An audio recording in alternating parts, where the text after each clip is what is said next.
कि हिंदुस्तान को एक सच्चाई और देखनी चाहिए कि आज वो लोग जो बहुत बड़ी बड़ी बातें कर रहे हैं, ज्ञान की बातें कर रहे हैं ना, किसान के लिए पीड़ा है, किसान आत्महत्या कर रहा है, किसान के घर में भोजन नहीं है, किसान क्या करेगा, किसान झोपड़ी में रहता है, किसान का बच्चा पढ़ नहीं पाता है।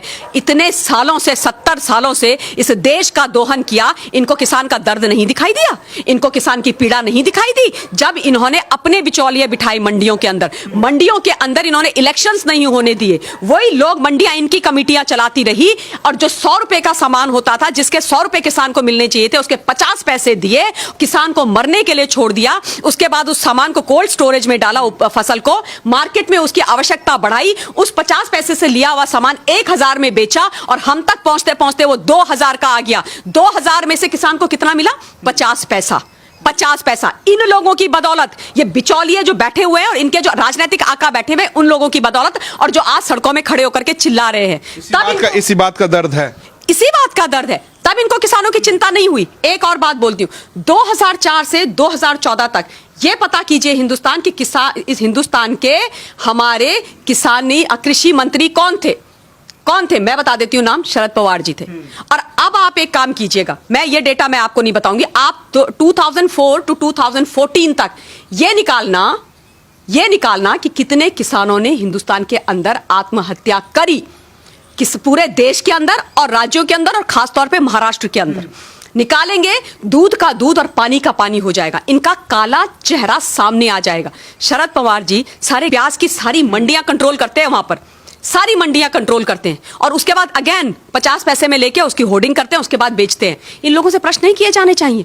ये लोग जिम्मेदार नहीं है? कितनी आत्महत्याएं हुई हैं किसानों की महाराष्ट्र के अंदर, सुशील, ये तो सारा विश्व जानता है, ये केवल हिंदुस्तान की बात नहीं है। देश के अंदर कितनी आत्महत्याएं हुई इस पीरियड के अंदर? कहां थे ये लोग? कहां थे? क्यों किसानों के लिए खड़े नहीं हुए? क्यों किसानों के लिए बिल नहीं बनाए? क्यों किसानों के लिए रिफॉर्म क्यों नहीं हुए? क्यों किसानों की चिंता नहीं करी? क्यों नहीं करी?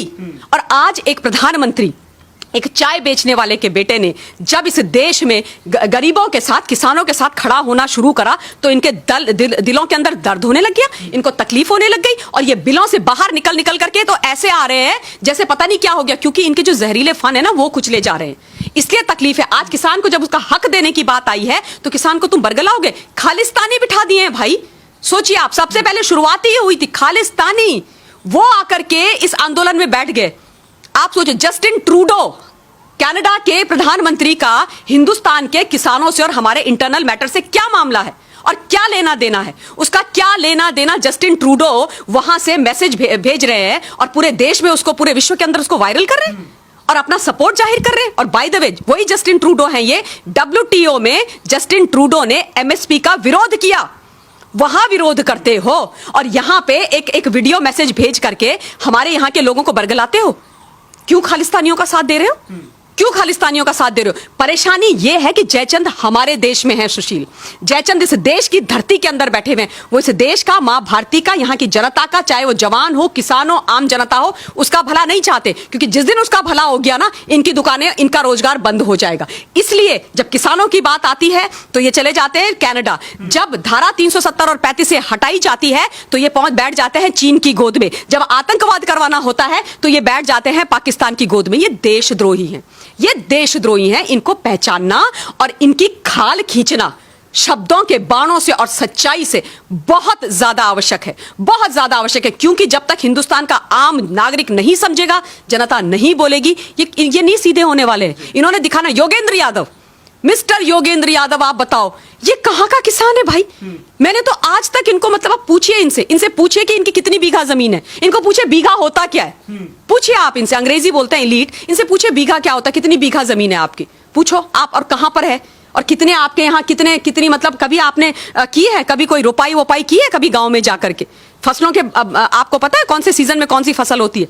आप वहां पर गमछा ऐसे सर में लगा करके आप पहुंच गए किसानों के बीच में। ये तो वो व्यक्ति हैं, मुझे अभी तक याद है जब JNU में छात्र आंदोलन हुआ तो ये वहां भी कूद गए थे। नेताजी से ये स्टूडेंट बन गए, अब ये नेताजी से किसान बन गए।